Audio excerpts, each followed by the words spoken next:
as for why I tell people to post every day, there's kind of a few reasons. One, it builds a body of work. So think about it. You go to a page and there's only like 2 posts there. You're not going to follow that page. You're not going to interact with that page. You're going to feel some kind of way about that page. So you want something to be there so people go and they're like, oh, there's like stuff in this store. It doesn't feel weird. Yes. 2, it allows you to start seeing the world in terms of postable material, because for some people, it's very easy for me to create content. Yes. Part of it's because I practice, but part of it is like, it's just inherently very easy for me to create it. Welcome to the Marketing Your Practice podcast, where we guide natural health and wellness experts through the pitfalls of marketing.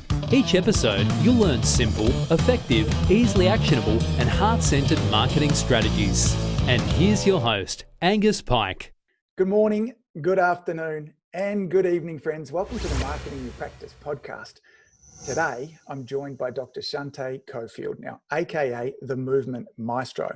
Now, Shanté is a physical therapist turned entrepreneur, and she's the founder of a social media-based company that provides both online and in-person education to movement professionals around the globe.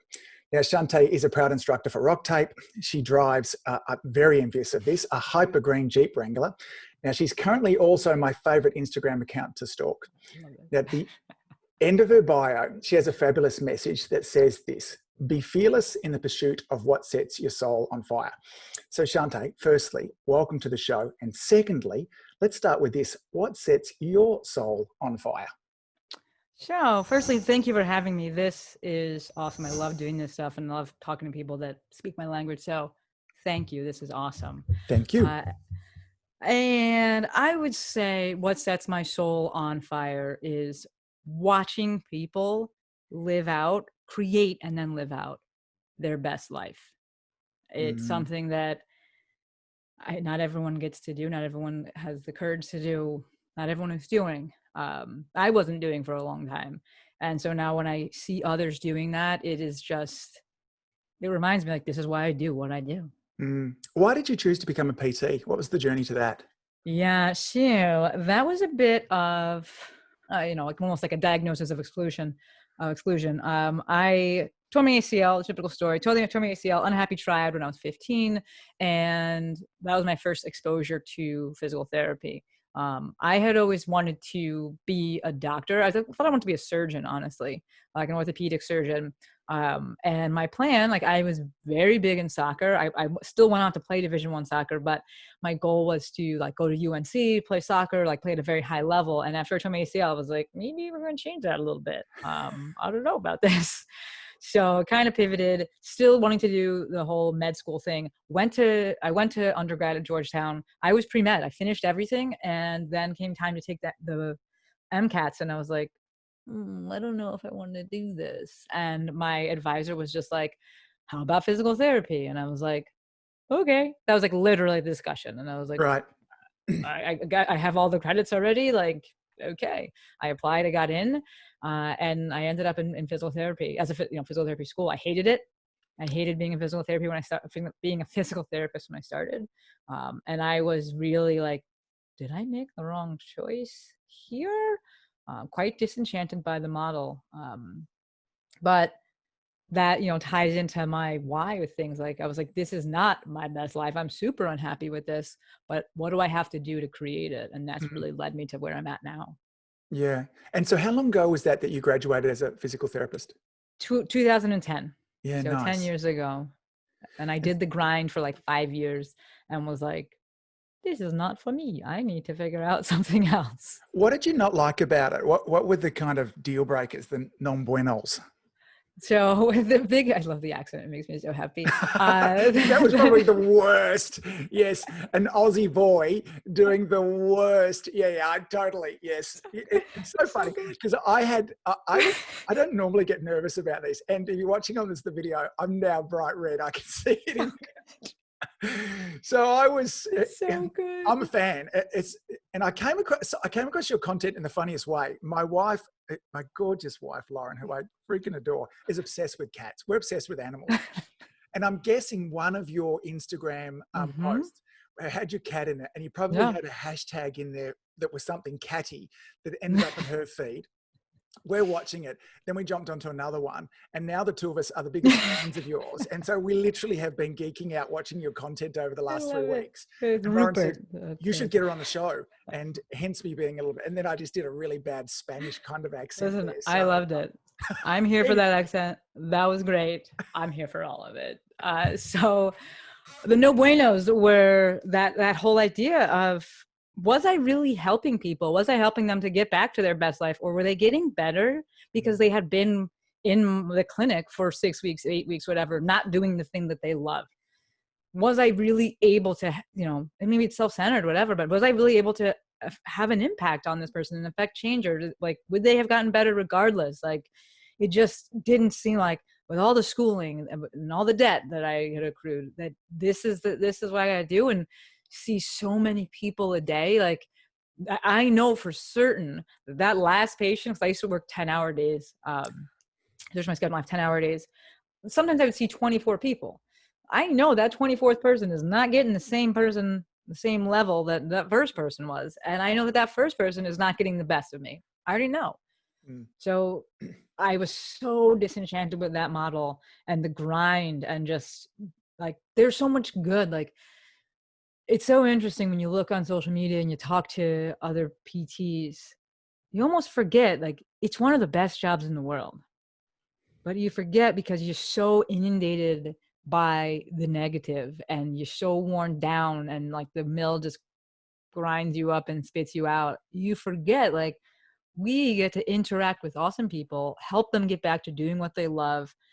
Yeah, maybe there's some unhappiness in part of it, but oftentimes you can change someone's life because they start to realize potential. They're like, oh, I did this. Like, what else could I endured this. What else? And you get to be, privy to that, but we forget it, or maybe it just gets outweighed by how terrible some of the other stuff is. So that was the things that I was like, this is not for me. Yeah. We habituate to stuff really quickly too. Like, that person came in and couldn't walk and now they're walking. Like, oh yeah, I do that every week. Yeah. You had migraine headaches and you don't know. Oh yeah, of course, that's what I expected to happen. That's what I do. So that's what you paid me for. So we forget of the miracles that we're dealing with on a daily basis because we deal with them all day, every day. So true.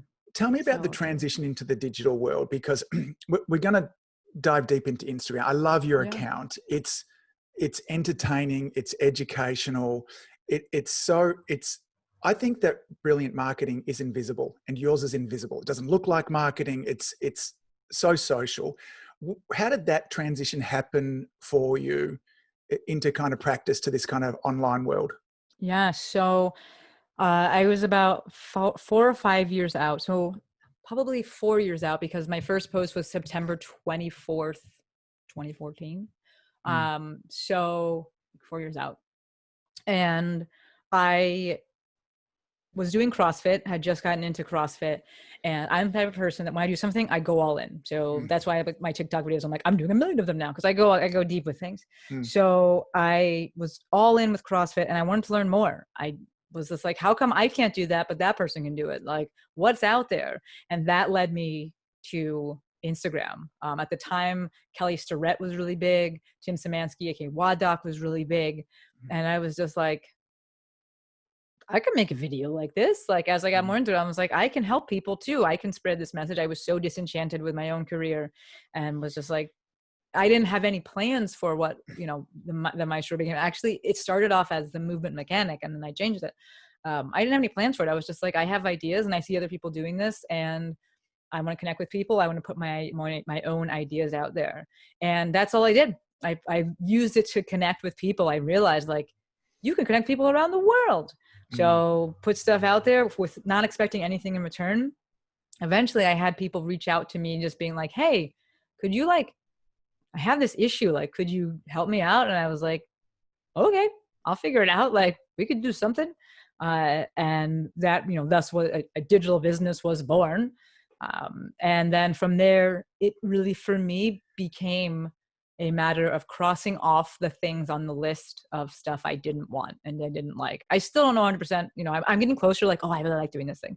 But the list for me that's always been easier to make was, what don't I like? What don't I want? And let me write it down and work on crossing that off. And so I just started crossing that off. I started crossing off, like, oh, actually, I don't really like to work in this demographic. And what ended up happening was, I was just posting to post and to show up and connect with people. I had no real idea or understanding of monetizing it. And because of that, because of the longevity there and just showing up consistently, when I put out my first online course, which was on Vimeo, I regret that, but it was first steps, right? Yeah. It did tremendously well. And, largely attributable to the fact that I had just been doing it for 3 years or maybe 4 years at that point of just showing up and connecting with people. And once I sold that first course, which was Breathing with the Maestro, I was like, I could do this. Like, this is really sustainable. Before, it was like I'm teaching a lot for Rock Tape. That was a large part of my income. I started, doing my own course. We were talking about before that. I did my course out in Australia and New Zealand, and that was, I was able to do that because of social media, but I still wasn't convinced, like, okay, yeah, like I can make this my career. And once I hit that first course, I was like, okay, there's something here. I can do this. It's pretty wild for so many of us as practitioners, when you're in that four walls, so to speak, Yeah. and then I feel like it's almost just the definition of manifestation of something out of nothing. And particularly when you break down the wall, so to speak, Yeah. and you're dealing with somebody that's in another country or over the other side of the country and stuff like that. It's pretty damn exciting. It is. Let's talk about Instagram. Yeah. On your website, you articulate it so beautifully. The biggest challenges that people have with Instagram. What do I post? My numbers aren't growing. And man, you know what? I'm a chiropractor. I'm a naturopath. I'm a Chinese med practitioner. Peter, I can't be on here all day. Like, how do I do all of this stuff there as well? So if somebody was brand new to Instagram and wanted to serve and impact more people, let's just say it's a fresh slate. Where do they start from? How do they set things up right? For sure. So the number one thing is that I tell people, what is your why? Like, why do you want to be on this? If it's like, oh, I want to make money, you got to go deeper than that, because you're not going to make money to start off with, or maybe ever. And therefore you're not going to have anything keeping you going. So what is your why? Once they get clear, this cat, Rupert, I'm on a call. Go over there. Once he's usually sleeping at this time. Once they're clear on that. He likes the accent too. He's exactly. He was like, can you say something in Spanish again for me? Like, Rupert. It sounded Spanish, but it was really bad. I love it. Once they get clear on their why, then for me, it's just a matter of, all right, just get started. And I know that's so broad, but most people get so hung up on like, need strategy? I need like, what's the best posting times? And they come up with all this stuff that gets in their way. So action breeds clarity. So for me, I'd rather them throw everything, and then we can say, all right, let's start refining this. Ideally, one, they've said, what is their why? Why do they want to be on there? And then if we're looking for some more broad but yet pointed questions to ask, I'm going to say, who do you serve and what do you help them with? You have to know like roughly who you're targeting. So for me, when I first started, I was targeting CrossFitters. And I tell people, you just need a start, because it may change, but you need something just to have a rough idea of like, okay, this is who I'm making. So every time you make a post, you can go back to those three things of who am I helping? What do I help them with? And why am I doing this? Why do I even care about it? Because when you don't get any likes on that post, when it doesn't blow up and you're like, man, you got to go back to that why of like, why am I even doing this? Oh, because I believe everyone deserves happiness and I want to help them live their best life. All right, cool. I'm going to show up again tomorrow. Yeah. Can we double tap on that too? Because I know that some of my listeners, like this idea of a why is great. And I think most people buy into it. My experience is many people overcomplicate the why. You've coached enough people through this. What are some of the whys that people come up with? And maybe my audience, our audience, can borrow on those and start to go from this. So you kind of mentioned one there, this idea of everyone deserves happiness, and I want to kind of help them achieve that. What other ones? I've seen that actually it's usually some iteration, at least because it's my people, Seth Godin, Marketing 101, people like us do things like this. Yes. Most people that I'm coaching, they have the same sort of values and outlook on things. And so most of the people, when I do this, it's called the 5 deep drill. And I stole it from a friend and he stole it from somebody else, where I have them write out the goal. And so the goal is like, I want 100,000 followers on Instagram. I don't know. whatever the goal is. And then they ask themselves why, and they write that answer out. And then from there, they ask why again, and they respond to that. And from that, they ask why, and they do it 5 times. Most of the time, when by the time you get done, you can do it 75 times if you want, but most of the time you get through 5 of like, why? Okay, now why do I want that thing? Okay, now why do I want that thing? It takes them to a real deep, solid why. And it's usually some iteration of, they believe in happiness for people. They believe in freedom for people. They believe in, rights to these kinds of things. I think that's what our profession tends to attract, which is oftentimes why people undercharge for their services. Yep. And then they're poor because they're just like, I just want to help people. Well, I think too, because I want to kind of touch on that idea, because the reverse side of it is, you said, look, if I want to get on there because I just want to make shitloads of cash, I'm like, totally cool. I'm all for making shitloads of cash too. They just can't be at the baseline. That's it. It's often 100%. just not successful there. So 100%. yeah. Like, so have that goal. Yes. I love it. Yeah. So there needs to be something more that drives you with regards to that too. So we've established a really nice why, feel really great about that, and then kind of taking that next step in terms of who do I serve and how do I help them. And so we're taking massive action. What might that, if we want to be a little strategic with that massive action and kind of learn from your experiences? Absolutely. So massive action to me looks like posting every single day, and people will ask, like, it's very interesting because we're in the world of movement, and we say movement is medicine. Most of the time for our patients, our clients, aka the people we're coaching, when you tell them to do 3 sets of whatever, they kind of internalize that if this is the people that are going to do it. And they're like, okay, well then more must be better. I'm going to do 7 sets. And you're like, wait a minute. But I found that as it relates to Instagram and social media, nobody ever asks that. Nobody ever says, well, what's the most number of posts I can do? They always ask, so like, what's the fewest I could do? Like, could I do like 1 a week maybe? And I'm like, no, this is the medicine for your business. This is the food for your business, not once a week. You got to feed it every day. So I tell people, show up every single day. We're posting every day, at least 1 feed post. We're doing multiple story posts because stories are easy. It's just like, give them a glimpse into your day. Yes. It's very, very simple. And I think, stories are probably the best part about Instagram. They have the most eyes. It just lets people really get to know you. And then responding to, 1, inviting conversation, inviting comments, and then 2, responding to those. So showing up every day, multiple times in the stories, at least once on your feed post, and we're responding to all of the comments. As for why I tell people to post every day, there's kind of a few reasons.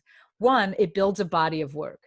So think about it. You go to a page and there's only like 2 posts there. You're not going to follow that page. You're not going to interact with that page. You're going to feel some kind of way about that page. So you want something to be there so people go and they're like, oh, there's like stuff in this store. So it doesn't feel weird.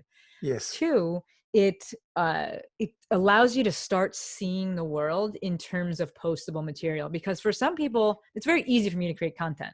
Yes. Part of it's because I practice, but part of it is like, it's just inherently very easy for me to create it. For other people, it may not be as easy, but it's a skill. So if you start doing this thing every day, suddenly you start to see like, oh, that could be a post. That could be a post. That could be a post. But in the beginning, it may be a little bit difficult. So I say post every day so you can establish that habit, build that habit, and it makes things, moving forward that much easier. So that's like the beginning steps of that massive action. With regards to, how much time do you put in on a daily basis into kind of managing all of that? So if we looked at kind of, here's what kind of the elite level might look like to somebody who's a number of years down the track. What's your investment? I am on that thing all day. It's actually been really great now making these videos that are with TikTok because they're fast. I thought they were gonna take a long time. I didn't really understand, because I could make the same video outside of TikTok using other apps I have, but that would take forever. I already know. So I assumed that that's how people were making them. And now that I'm in the platform, I'm like, oh, this is actually quite fast. Like I made 3 yesterday. So this way I have content lined up, but I am in that app.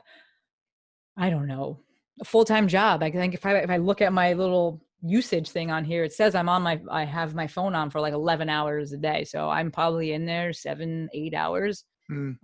When I first started, I was a full-time clinician. I was not spending as much time on there, but I was making the time. So I was doing it before work. I was doing it on the train. I was doing it at lunch. And I would stay late to shoot videos.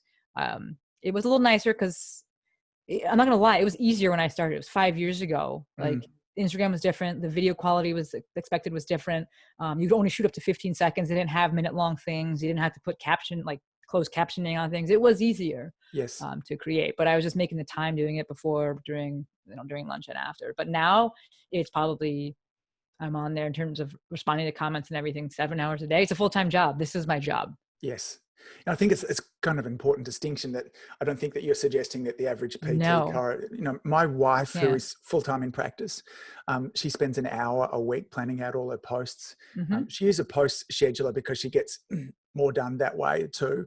And then she checks in each day to kind of interact with any questions or comments that she has Yeah. there too. And then she creates a video a week there too. So all up, it's well less than 2 hours a week. And my take is that if you're not prepared to spend 2 hours, sharing your message with your audience, and probably there's something to do with that why that's not right there too. And I hate to kind of hit it with the whole kind of scarcity thing, but there'll be somebody else in your town who will be. And That's it. worry about it. They're hard to catch. Get momentum now, because still a lot of practitioners aren't doing this. And if you lay the foundations now, you'll be hard to catch. It's 100%. People are kind of thinking that they've missed the boat. And I'm just like, nope, you have not. Was it easier for people that started before? Yes. But have you missed the boat? No. I think people tend to think that because they're looking at other people who are doing the thing, but they're not realizing that the number of people who are doing the thing is actually quite small in relation to how many providers, practitioners there are out there. So absolutely. Can we talk a little bit about IG stories, live, IGTV, feed? Sure. Yeah. Where should I be focusing? You touched on a little bit before about what kind of content should be in stories. Are these different parts of the platform better for different types of content? What are your recommendations? Yeah, so IG definitely seems to reward using all aspects of the platform. So you want to have at least something on, as an IGTV. You want to definitely have posts. You want to have stories. You want to create highlights. It does seem to favor when you're utilizing all the different parts of it. In terms, and you hit the nail on the head in terms of like, well, what do you use? It's just simply a matter of respecting the parameters of each of those parts of the platform. So they have time limits on them. Yes. You adhere to that. Like, a story is at max 15 seconds long. If you use the constant record button, they've started limiting it to 4 stories. So understand that. And you probably shouldn't record 5 minutes of yourself talking in the stories. It's not designed for that. Similarly, an actual feed post, the longest the video could be is 1 minute. You could have a carousel, yes, but who wants to be swiping through 10 posts that are each a minute long? In that case, you'd want to think about doing something like an IGTV, which is for any videos that are over a minute. What I tell people is do it all. We're scientists here. You want to kind of see what your audience likes, see what you like doing, but definitely look to hit all the different types of have visual, simple graphic, have a video, have an IGTV that's a little bit longer. And some people may get frustrated with that, but it's actually, I think, easier because I'm not telling you can only do this. You pick. And I love that your wife said, I do 1 video a week. Amazing. So categorize your days and be like, Monday is a mobility Monday, tip Tuesday, whatever. And decide what you want to do for that. I would say, just from a kind of strategy perspective, before you go, it's always easier to make longer. It's always easier. It's easier to make a 5-minute video than it is to make a 15-second video. Because you have to be so discerning with things. So what I would say is give people these quick wins. It is harder for you, but err on the side of doing the short ones first. Give people the quick wins. And then if there's a lot of interest in it, then you do the longer video about it and you give them a way to learn more about that thing that they expressed interest in. Yeah, great point. One of the challenges I've had recently with a lot, and this is a sad reflection on our world more than anything, but it tends to happen a lot more with my female clients, is the trolls and the really snarky, shitty comments that they get from people in the feed and stuff like that, which in many cases really pushes them back from wanting to kind of expose and show all that kind of stuff there too. I got to imagine with the volume of followers that you have there too, and with the people that you coach, how do you process and deal with regards to managing that? So it's so interesting. I get this question all the time and I'm working on a TikTok about it. I don't get trolled. I have a huge audience and I think there's a few things. One, I do believe that we attract what we are, not what we want. Right. So if we lead with a lot of aggression, if we lead with a lot of, we don't have any room for difference or anything like that, we can't be surprised if people come back at us. I think certain demographics inherently attract more trolls, and it's not right. It's not a fault. It's not a product of them. It's certain demographics do. I see it with men. Men, they like to argue with each other, and so there's like a lot more contention there. But what I tell my people is, number one, I call it 8 miling it. So I don't know if you've ever seen the movie 8 Mile. It's Eminem's movie. Rupert, now's not the time. The movie 8 Mile. And at the end of the movie, he's in a rap battle. And he goes first, and he says everything that the other guy could say about him. And then when it's his turn, the other guy's turn to rap, he can't say anything. He's just like, oh, you just said everything that I was going to, because rap battles are looking to like, bring the other person down. So when I tell people to 8 Mile it, what I'm telling them to do is, if there's something in your video that you didn't like, if there's something that you feel like didn't come out well, if you're not certain about something, write it in the caption. Say it, get ahead of these things, so that when someone does come and try to be like, oh, hey, but there was that thing, or oh, hey, there was that thing, you're like, I know, and I said it, and we're going to move on. The other thing I tell people to do is use that function of deleting and blocking people. Yeah. I truly believe that if someone wanted to have a conversation with you, they would send you a DM. When people are posting things on your wall, they're doing it's attention-seeking behavior, and silence is death for an idea. So I wouldn't recommend giving them the time and like engaging with them, because they just want to argue. So yeah, using that delete. I love that idea of kind of 8 miling there too. It's beautiful. I think too, when I see, and it's so amazing because I get very little of it all. So it's such a worry for so many of the people that I coach there too. It is. But I'm like, they actually get trolled? Do they actually get trolled, or they're just worried it's going to happen? Well, first they're worried. So it's the worry of it there too. And as with so many things, we worry about stuff before it even appears. But, I've got this great girl at the moment who I'm working with, and it is interesting because, some of the comments that come up from there, it's also a bit tricky for me as a white middle-class man to go, oh, that wouldn't bother me. But it's not like, it just like, yeah, I get it. Like, so I don't want to be all insensitive and go, toughen up, sweetheart, because that's not right. So I'm trying to find my place with regards to that. But I've never not put it together, like you said before, that there is a kind of person who I've coached who does tend to attract that stuff more than it's kind of interesting, that kind of whole deal. You can already see it. Yes. You can look at an account and see it, and you're like, they're going to get trolled, and people, they like it and they're fine. That's how it's annoying. It's frustrating to me when that type of account then gets upset that they got these kind of trolls. And I'm like, but you're inviting it with how you're putting your content out. So understand that that's going to come with the territory. Yeah. Sometimes when it comes to is that when I find somebody is posting to get their needs met. So if I'm wanting my needs met as opposed to I'm trying to meet your needs. It's very interesting, the different types of responses that come from that. And that really brings it right back to that kind of why that you started with. You hit the nail on the head. What is this we whole attract kind of what we are, not what we want. If you are being self-serving with your message and you're really getting like your needs, that's who's going to come to you, is the same kind of person. And they're getting their needs met by creating this discomfort and creating this this tension by doing these posts. And you're like, well, we are the same. Here we go. People like us do things like this. The content that you're creating is wonderful, and you talked before that this is a breeze for you to do as well. And so now you see so many things as postable.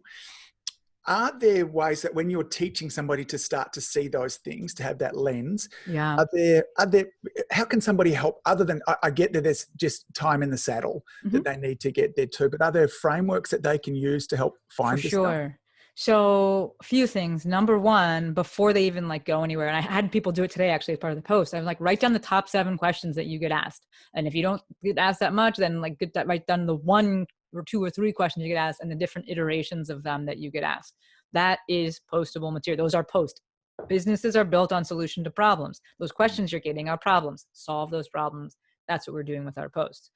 So number one, write down the questions that you get asked. Number two, if you're in clinic, right? And again, this kind of goes back to your goal of like, why are you on here? What are you hoping to do with Instagram? Okay, you're hoping to get more clients. All right, cool.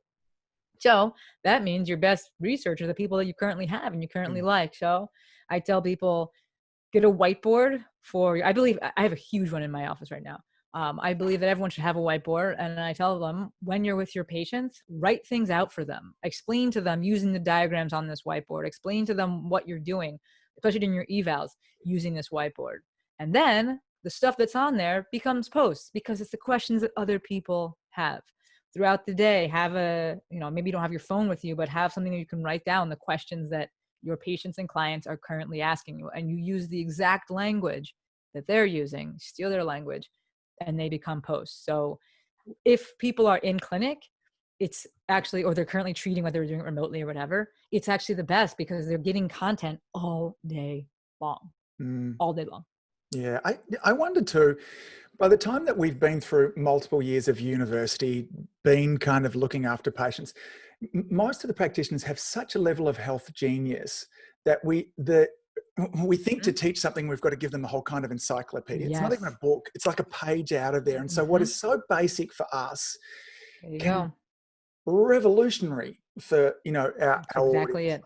it. That's exactly it. I tell people, think about these things about their problems, and then you want to solve or present the first step of it. Not everything else, just the first step. And that's why you're posting every day, because you have another day to do it, and another day to do it, and another day to do it. You get 2,200 characters in a caption.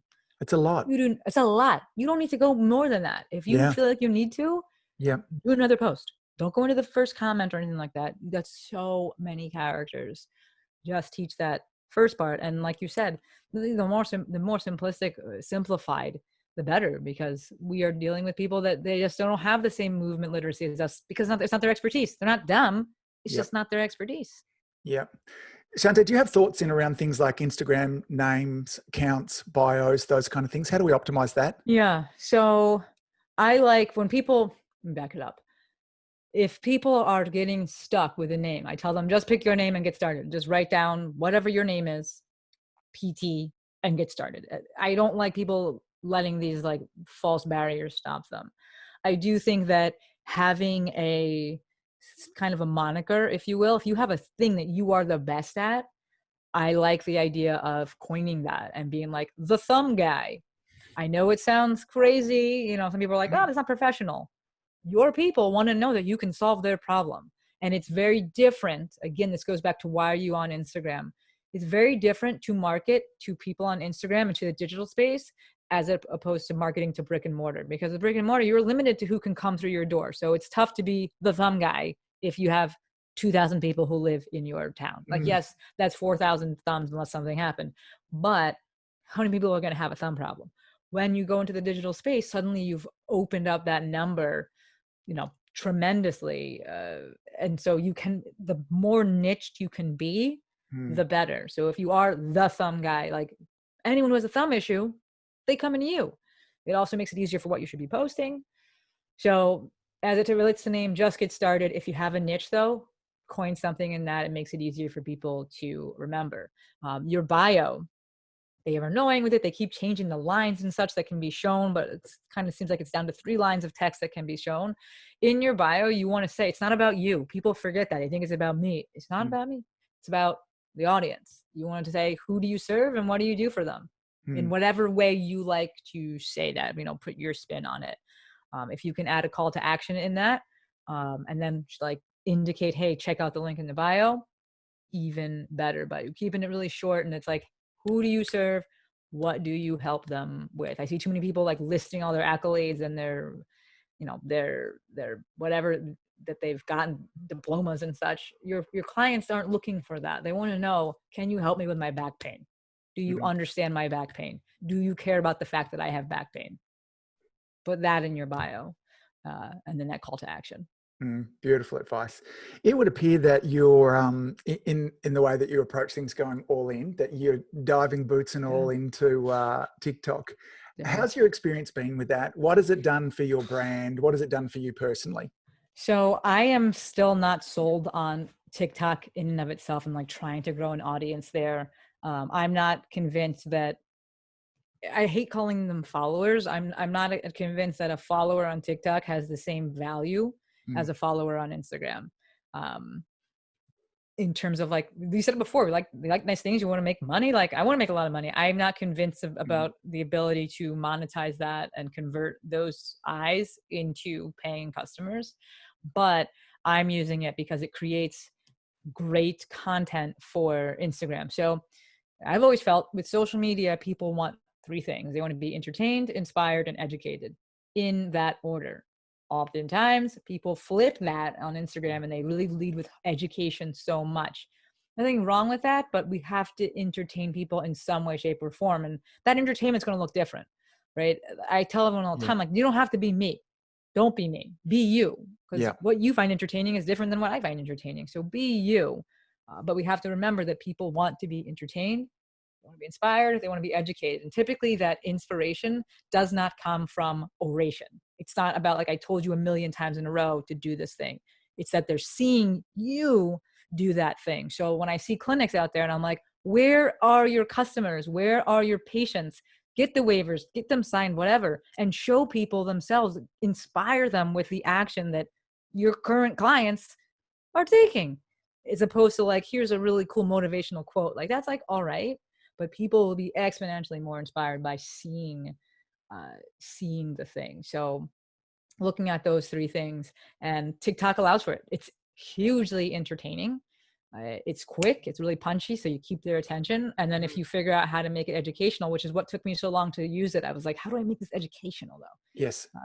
You figure out how to make it educational. And I have gotten more DMs and responses since I started doing TikTok posts with people saying, you've inspired me to post, you've inspired me to start doing things. And I haven't done one post that was like, look at this inspirational quote. So it's been good. It's interesting. You might, when my thoughts, I wonder at this stage too, the demographics of the people on there might be a little young to be the ones making the buying decision, whether they be as patients in our practice. You know, it's definitely growing. It's definitely absolutely. Yes. But I'm kind of like, what are they there for? Like, if you go and you spend enough time on it, I think it could become it. But part of the thing is that, because my mom actually sent me a video the other day and she was like, is this stretch good? And I was like, oh God, where did you find this? And it was a TikTok video. And I'm like, all right, so it's happening. All ages are on there. Yeah. They're all on there. I am not going to be like, oh, you should definitely, it's the next big thing. You need to do it. In terms of like usability. So like what I tell my students to do is I'm like, imagine that you wanted to use a social media platform to learn something, to learn more about something, whether it's your back pain or whatever. What's that journey like? If they go and do that, oftentimes they'll be like, oh, that was really hard. That's where TikTok is at right now. It's really difficult to go and use it in terms of, I'm going to like search for knee pain. They're investing money to try to change that, but it's not there yet. So my advice, if you're looking to get onto it, they might ban it anyway. But my advice is use it, but use it and then cross post. It doesn't work the other way though, right? You can't make an Instagram post and then put it on TikTok. The content it doesn't work. You can, and you've seen me do it, take TikToks and put them on Instagram. So I repurpose it that way. Got it. Now I'm going to use a dirty word now. Huh? Hashtags. Okay. What the heck? Hashtags are great. Yeah. Tell me a strategy with this, because I'm still not convinced. And by this, I'll tell you why. I ask my patients, okay, so I go, are you using hashtags? Or are you searching using hashtags? And like none of them are. None of them are using that feature like, oh yeah, man, I like this, so therefore I'm following a hashtag. Like I use hashtags. I'm a sophisticated, it's a wanky word, but let's just say, Instagram user.